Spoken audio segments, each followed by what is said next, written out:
This is the last and final step on redoing my east fence. I was lucky to have my neighbor Papa John help me. I need all the help I can get. I'm slow, but I make a lot of mistakes to make up for it. This is not a time-lapse or sped-up video. We normally work at this speed.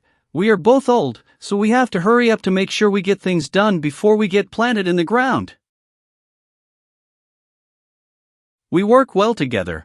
Papa John may be moving in a year or so. I will miss him as a neighbor. He is deaf, but we communicate even better than if he could hear. His life story is amazing. I may tell some of it someday in one of my videos. He helped me diagnose a tail light problem I had years ago on a 1964 Chevy pickup I had at the time. He is a great mechanic and can really think on his feet. He is 1 on a million.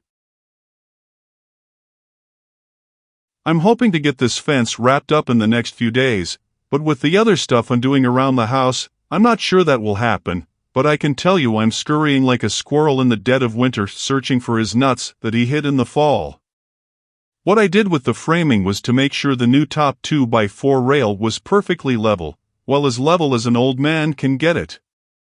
Then I took one of the fence pickets, starting at the house side, and figured what was best for the height and marked the fence picket where it touched the top rail. Then I marked it on another picket and installed it on the other end of the fence. And installed it with a level for plumb, and using the pencil mark for height. If this is confusing, don't ask me, because I was confused before I started explaining it.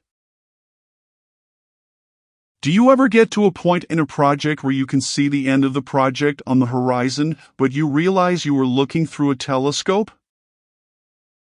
Don't get me wrong, I love doing projects. As Puddin says, you ain't finishing your project sitting on your duff, and I don't mean duff dog. I wonder what Garth Brooks is doing these days. Probably something more interesting than building a fence. Oh well, I digress. Focus, Jim, focus. Well, it is done. Hard work and persistence will get you through anything, and a great neighbor that helps you get done.